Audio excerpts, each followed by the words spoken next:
Eh bien, vous en avez du courage de me poser une question pareille parce que c'est pas facile de livrer sa vie intime dans des propos comme vous en avez et à un tiers.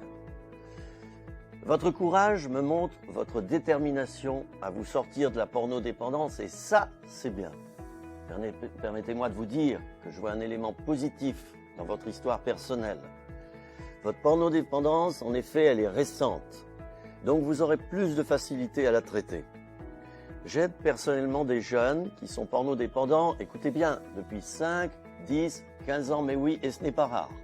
Certains ont vu un film porno sur la télé de leurs parents, ça commence souvent comme ça, à 5 ou 6 ans, et ils n'ont pas cessé depuis de visionner des images pornographiques. Or, il faut savoir qu'à cet âge-là, les troubles occasionnés sont semblables à ceux que provoquent les abus sexuels. Cher ami, pourquoi est-ce que vous avez besoin de visionner des images pornographiques?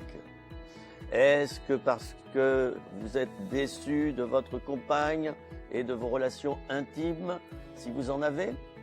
Ou alors, est-ce seulement à cause de problèmes intérieurs personnels qui n'ont rien à voir avec votre vie de couple? Il vous appartient, au-delà de votre vision morale et spirituelle des choses, de chercher et de trouver les racines de votre problème. La pornodépendance, c'est vraiment un substitut de l'amour, c'est un placebo destiné à vous calmer face à des troubles affectifs, sexuels ou psychologiques. On angoisse, on va pas bien, alors on compense par le plaisir immédiat et qui plus est, un plaisir à portée de main puisqu'atteignable en quelques clics sur Internet. Et ce plaisir est compulsif.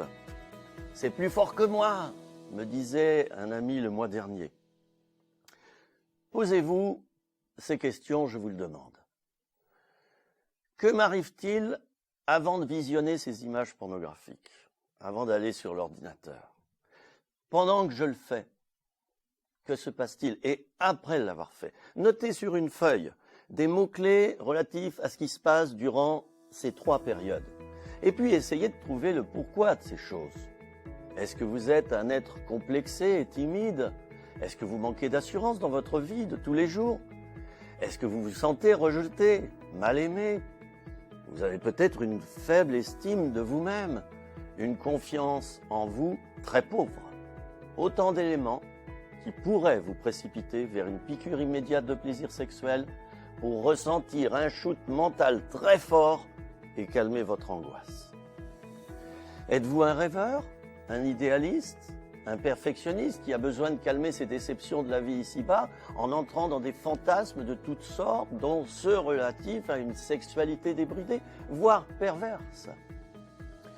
Le fait de mieux vous connaître tel que vous êtes, dans vos qualités et vos défauts, dans votre pauvreté et votre richesse intérieure, vous permettra, j'en suis convaincu, de faire un bilan juste sur votre vie et votre problème.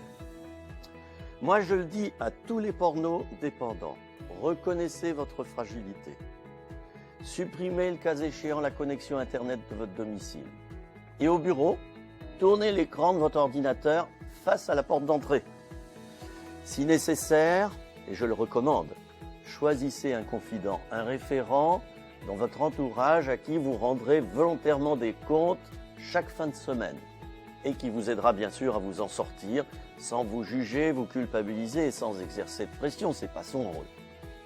Et puis enfin, vous pouvez installer un filtre dans votre ordinateur qui bloquera l'accès aux sites pornographiques. Si vous vous êtes ouvert de votre problème à votre compagne, rassurez-la en lui disant que vous l'aimez et que vous mettez tous les moyens en œuvre pour vous en sortir. Entourez-la, il ne faut pas seulement lui dire des paroles, passez davantage de temps avec elle, ayez des activités associatives, faites du sport, occupez-vous de vos enfants si vous en avez. Ça sera autant de temps gagné pour réaliser les belles choses auxquelles vous êtes destiné dans votre vie d'homme, d'époux et de père. Et puis retenez ceci, c'est fondamental. Une victoire s'obtient après de nombreuses défaites. L'essentiel, c'est de ne jamais rester à terre. Il faut toujours se relever.